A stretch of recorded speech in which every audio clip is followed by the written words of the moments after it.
여러분 안녕하십니까. 10월 30일 새벽이 됐습니다. 전우책입니다. 당분간 이 불의 준위를 좀 안고 해야 될 것 같습니다. 양해를 해 주십시오. 벌써 10월이 끝입니다. 그런데 올해는 가을이 왔는지조차 모르고 시간을 지금 보내고 있습니다. 세상이 그만큼 빨라졌다는 느낌입니다. 저만 그런가요? 그런데 아마 지금쯤 시간이 가장 빨리 흐른 사람은 누구일까요? 대선 주자들일 것입니다. 그 중에서도 윤석열과 홍준표 그리고 이재명은 시간이 번개처럼 흐를 것입니다. 유럽으로 여행을 떠난 문 대통령 부부도 그럴 겁니다. 제가 여행이라고 표현한 게 좀 과한 겁니까? 대통령의 시간이 하루 줄어드니 얼마나 아쉽겠습니까? 말이 나왔으니 하는 말인데 제가 그 자리에 있었는데 대장동 게이트 같은 사건이 터졌다면 상설 특검을 지시하고 전국에 전수조사를 했을 겁니다. 여러 지자체에 있는 도시개발국 혹은 도시개발공사에서 대장동은 아니더라도 그걸 닮은 사기극이 벌어지고 있다고 저는 믿습니다. 특히 요즘처럼 집값이 폭등하면 꾼들에겐 한탕을 할 절호의 기회일 테니 말입니다. 그런데 문 대통령은 왜 바티칸에 다시 갔을까요? 이젠 다들 아시겠죠. 이번 유럽 순방 일정은 이제 모두 공개가 됐습니다. 제가 보기엔 교황 방북 섭외 외엔 아무런 목적이 없습니다. 알려지기로는 교황은 김정은이 초청장만 있으면 교황은 북한에 간다. 이렇습니다. 그래서 초청장을 보내달라. 어제 만났을 때도 그랬습니다. 이 교황의 방북이 북한을 개방으로 이끄는 일이 될까요? 그런 모멘텀이 될까요? 교황이 간다고 해도 동토에 햇빛은 들지 않습니다. 공산주의자에겐 종교는 앞일 뿐입니다. 결국 독재국의 위상만 높일 뿐입니다. 그런데 문 대통령이 이처럼 간절히 교황의 방북을 바라는 것은 무슨 까닭입니까? 이번 유럽 순방은 이탈리아를 포함해 영국, 헝가리를 방문하는 7박 9일 일정입니다. 원래 공식 목적은 30일과 31일, 그러니까 이틀 동안 G20 회의와 11월 1일과 2일 기후변화 당사국 총회에 참석하는 것입니다. 그 후에 문 대통령은 헝가리를 국빈 방문해서 다뉴브강 선박사고 희생자들을 추모한답니다. 그리고 슬로바키아와 체코, 폴란드 등이 참여하는 비스그라드 그룹과의 정상회담에도 참석한다고 합니다. 헝가리를 찾는 것은 그런 목적도 있지만 글쎄요, 아마도 다뉴브강을 그릴 수 있다는 생각도 했을 겁니다. 그런데 이번 순방에서도 나라의 위상은 그대로 드러났습니다. G20에서나 기후회의에서 정상회담 일정이 미리 조율되지 않은 것입니다. 한미 정상회담과 한일 정상회담은 아직도 불투명합니다. 아마 거의 되지 않을 것 같습니다. 정상 간의 회담이 지금도 불확정이라면 상대가 원하지 않는 거라고 보면 되니까 말입니다. 어쨌든 9일간의 유럽 여행 잘하고 오길 바라겠습니다. 자, 이재명 얘기입니다. 이재명이 연일 수령에서 헤어나오려 안간힘을 쓰고 있습니다. 이재명은 포퓰리스트의 본색을 드러냈습니다. 철학이 빈곤한 포퓰리스트 말입니다.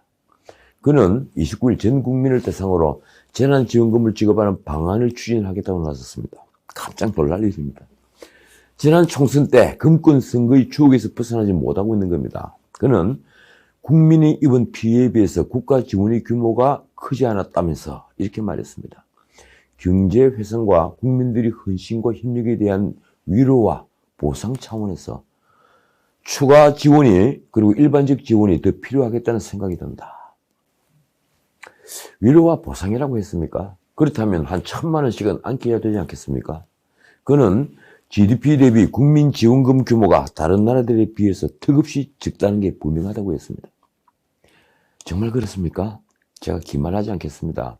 우리보다 경제 규모가 훨씬 큰 데다 기축통화를 가진 미국, 일본, 유럽, 그러니까 양적 완화를 할 수 있는 나라들과 재정을 비교하는 것만큼 어리석은 짓이 없습니다. 그 G7 국가들도 이제 모두 유동성 축소에 들어갔습니다. 그는 경제회생과 자영업자의 고통을 추가 재난지원금 핑계로 댔습니다. 그러면서 대폭 늘려서 추가 지원하는 게 필요하다고 말했습니다. 더 기가 막히는 것은 재원입니다. 이번 정기국회 국민의 최대한 확보를 해보고 다음 추경 또 신속하게 하는 방법까지 감안해 가능한 방법을 찾겠다. 세상에 이 내년 예산을 심의하기도 전에 내년 추경을 논의한다는 게 이상하지도 않은가요? 나라의 기둥뿌리들이 섞어 들어갑니다. 묻겠습니다. 선거도 중요하지만 국가를 이렇게까지 타락시켜야겠습니까? 이렇게 평가하겠습니다. 한 명의 포퓰리스트가 1000만 명이 흘린 피땀을 헛되게 한다. 그런데 이런 일보다 더 놀라운 건 그가 대장동 게이트를 정면 돌파하겠다는 의지를 보인 것입니다. 이재명은 어제 오후 성남 제1공단 근린공원 공사 현장에 갔습니다. 이곳은 이재명이 대장동 사업자가 비용을 부담하는 결합개발 방식으로 조성하는 곳으로 대장동에서 무려 10여 킬로미터 떨어진 곳입니다. 민간 개발이었다면 당연히 기부 체납해야 할 공원 조성비가 졸지에 공익 환수라는 칼을 뒤집어 쓴 겁니다. 그래서 이재명은 아직도 당군 일의 최대 공익 환수라는 말을 합니다. 그는 안전모까지 쓰고 다시 한번 포퓰리스트로서 면모를 드러냈습니다. 고위공직자들은 필수 부동산 외에는 주식처럼 백지 신탁 제도를 도입해 다 팔든지 아니면 위탁에서 강제 매각하든지 하는 제도를 만들겠다. 그는 그 뒤에 이렇게 덧붙였습니다. 이 권한을 가진 사람들이 부동산을 많이 보유해 부동산 정책에서 자신의 이익을 극대화하기 위해 가격 상승을 부추기는 일을 하고 있다. 그러니까 집을 많이 가진 고급 공무원들이 집값을 불어 올렸다는 얘기입니다. 그래서 나온 말이 이렇습니다. 하위 중간 공직자와 도시개발, 국토개발 계획에 관여할 여지가 있는 공직자에 대해서는 부동산 취득 사전 심사 제도를 도입해서 꼭 필요한 부동산 외에는 취득하지 못하도록 만들겠다. 참 기가 막힙니다. 더 놀라운 건 그 뒤에 한 말입니다. 법률이 만들어지지 않더라도 일정 직급 이상 승진이나 임용 시에는 필수 부동산 외에 부동산을 가진 사람들을 제외하는 정책을 시행하겠다. 이제 집 가진 자가 죄가 되는, 원죄가 되는 그런 시대가 될 것 같습니다. 이제 무산자가 왕이 되는 시대가 왔다는 얘기입니다.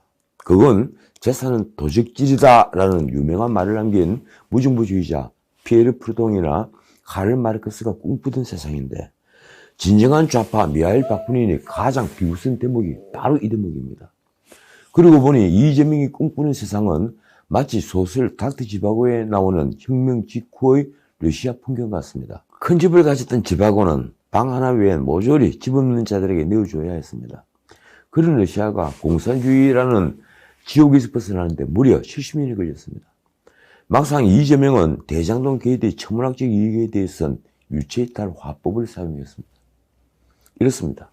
민주당에서 개발이익 100% 환수를 위한 법률도 만들고 타당성이 보장된 공공개발에 대해서는 공사처나 지방채 발행 한도에 예외를 두서 얼마든지 공공개발 이익을 100% 환수하는 장치를 만들 것이다.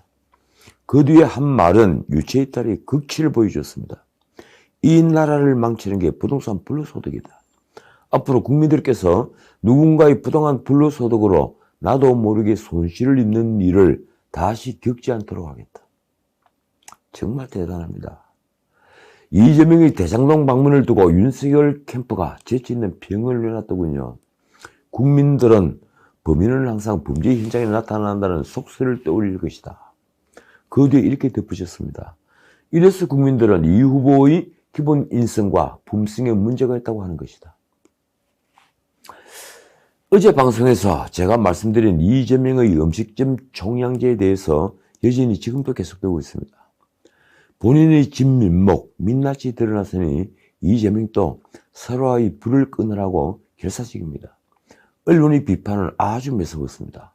한겨레 그리고 경향신문, 국민일보를 빼고 전 언론이 비판 사설을 내놨습니다. 이재명은 공약으로 시행하겠다는 의미는 아니었다고 소돈말을 주워 담으려 했지만 그게 불가능했던 것은 그 말이 그의 빈곤한 철학을 여지없이 보여줬기 때문입니다. 언론의 비판은 주로 포퓰리즘이라는 것과 전체주의적 발상이라는 데 있습니다. 중앙일보는 이 국가기본 말이 안 된다고 했으며 동아일보는 사설에서 반헌법, 반시장적 발상으로 오랜 숙고를 거쳐 나온 아이디어로 보인다고 했습니다. 그러니까 적극적으로 한 말이 안 되라는 겁니다. 조선일보는 사실에서 위헌 소지가 그 실행 가능성이 희박한데도 이재명이 계속 운을 띄우는 것은 수백만 음식점 주인표를 겨냥한 선거용이라고 봐야 한다고 했습니다. 이재명 캠프는 음식점 총량제 파문을 진단하려고 백종원까지 동원했습니다. 이 박찬대 대변인이 2018년 국정감사 때 백종원이 자영업자 진입장벽에 찬성했다는 주장을 한 겁니다. 그러나 당시 백종원은 식당 창업을 위한 준비 기간을 길게 해서 실패를 줄 수 있게 하자는 취지로 말을 한 것으로 드러났습니다. 어쨌든 여진이 계속되자 이재명은 확전을 시도했습니다. 나름대로 묘수를 찾은 겁니다. 택시, 의사, 대학도 정원을 제한한다. 그러니까 음식점 총량제도 전체주의적 발상이 아니라는 것입니다. 이재명이 한 정확한 워딩은 내렸습니다.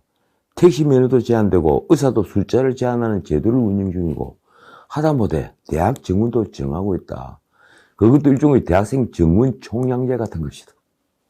정말 재미있는 해석입니다. 그는 국가가 개인의 자유를 보장하는 것은 당연히 필요하지만 자유가 방임에 이르면 안 된다라고도 했습니다. 그러니까 이재명은 아직도 음식점을 하겠다는 자영업자들을 통제하지 않는 것을 방임이라고 생각하는 것입니다. 그는 슬쩍 윤석열까지 공격하는 여유를 보였습니다. 모 후보가 말하는 것처럼 불량식품을 사 먹을 자유는 자유가 아니다. 그런 자유라는 이름의 방종, 이 횡포를 막는 게 국가 공동체가 할 일이다. 정말 기가 막힙니다. 음식점을 하고 싶다는 자영업자를 택시같이 안전 최우선인 직업, 그리고 의사 같은 사람의 생명을 다루는 직업, 그리고 수학 능력과 국가 인력 문제까지 고려해야 하는 대학 정원 제도와 비교를 하니 어찌 정상적인 사고라고 하겠습니까? 그런데도 이재명은 외래 큰 소리를 쳤습니다. 이 야당에서 그냥 발목만 잡지 말고 나은 대안을 제시하는 최소한의 노력을 해주시면 국민이 발목 잡기 정당이 아닌 대안 정당이라고 인식해 줄 것이다. 아니, 음식점 총량제에 무슨 대안이 있는 겁니까? 이재명은 마지막으로 절정의 신공을 보여주었습니다. 역사의 길이 남을 말입니다. 이번 기회에 자유와 방임의 경계는 어딘가, 망할 자유를 보장하는 게 국가의 역할인가 고려해보는 게 좋은 것 같다. 자유와 방임의 경계를 몰랐으니 그는 자유와 거기에 따르는 책임을 모를 것입니다. 무릇 법조인이라면 당연히 알아야 할 것을 말입니다. 자, 야당 얘기를 하겠습니다. 이 국민의힘 대통령 후보 선출이 일주일 앞으로 다가왔습니다. 11월 1일부터 투표를 시작해 11월 5일 그 결과를 발표하니 오늘이 D-6입니다. 6일 남은 겁니다. 지금까지 관측은 내렸습니다. 당심에서는 윤석열이, 민심에서는 홍준표가 앞서 백중세다. 그렇습니다. 백중세입니다. 윤석열은 전현직 의원을 다수 확보해 조직 측면에서 압도적이라는 평가를 받고 있습니다. 반면 홍준표는 20대, 30대, 40대의 압도적인 지지를 받아내는 데 성공해 민심에서 대반전을 이뤄냈습니다. 윤석열은 최근 삼선 하태경을 비롯해 PK 권력 의원들이 지지를 새로 얻었습니다. 그래서 당내 개혁 성향 그룹까지 우군으로 얻었다는 평가를 받고 있습니다. 게다가 범진보 진영에 속했던 박주성과 김동철도 지지를 발표했습니다. 이를 두고 홍준표는 페이스북에 일부 당협과 국회의원들이 투표 오더를 하기 시작했지만 조직은 바람을 이기지 못한다며 이렇게 썼습니다. 민심을 거역하는 당심은 없다. 27일엔 저는 각계각층 지지선언이 전국적으로 매일 쇄도하고 있는데 상대 후보 측은 한물간 정치인들만 끌어들인다며 이런 표현까지 썼습니다. 제 뒤에는 당원과 국민들이 있는데 상대 후보 측은 기득권 정치인들만 가득하다. 두 사람이 기자회견 경쟁도 재밌습니다. 홍준표는 28일 캠프 사무실에서 연 기자회견에서 뼈있는 말을 쏟아냈습니다. 윤석열과 동맹을 맺었다고 소문난 김종인이 대선 역할을 놓고 한 말이 이렇습니다.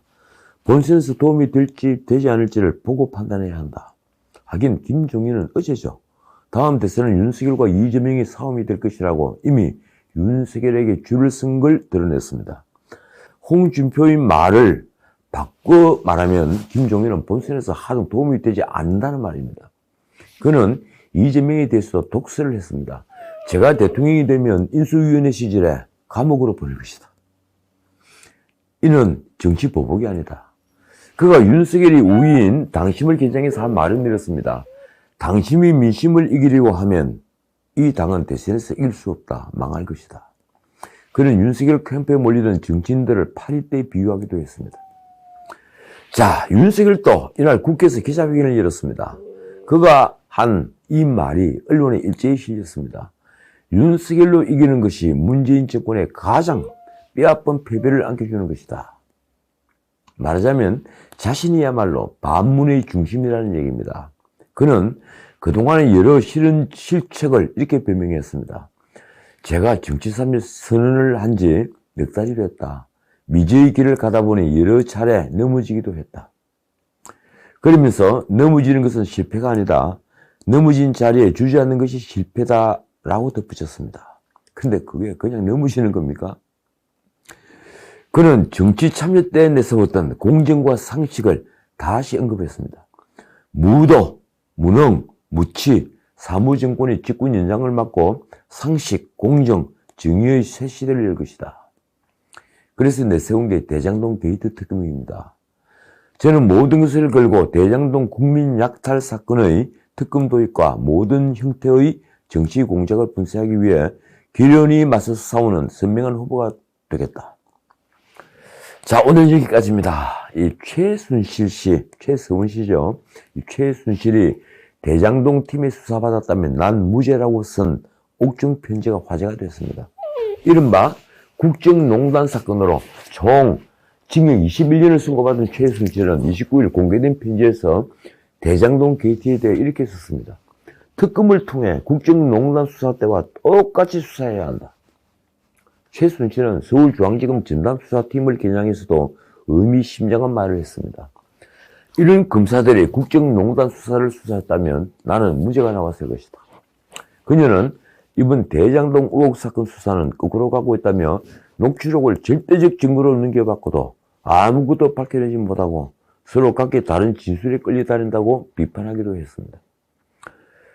진실을 밝히기보다는 이미 결정된 수순으로 가고 보여주기식 조사를 하고 있는 것이기 때문이다. 그가 검찰과 국정농단 사건 수사를 승토하는 긴 편지의 끝에 쓴 이 말이 유독 울림을 주는 건 왜일까요? 이렇습니다. 국정농단 수사했던 잣대와는 너무 상반된 검찰의 수사 방식에 가슴이 터질 것 같아 이거를 쓴다. 남을 벌하고 정의를 세우는 일은 정말 어려운 일입니다. 이 세상 모두가 공감하는 걸 넘어 하늘도 공감해야 하기 때문입니다. 그 요체는 무엇일까요? 진실을 보는 눈과 흔들리지 않는 정의감입니다. 잣대가 흔들리지 않아야 된다는 얘기입니다. 우리는 지금 그 정의를 되찾기 위해, 그 잣대를 되찾기 위해 살고 있습니다.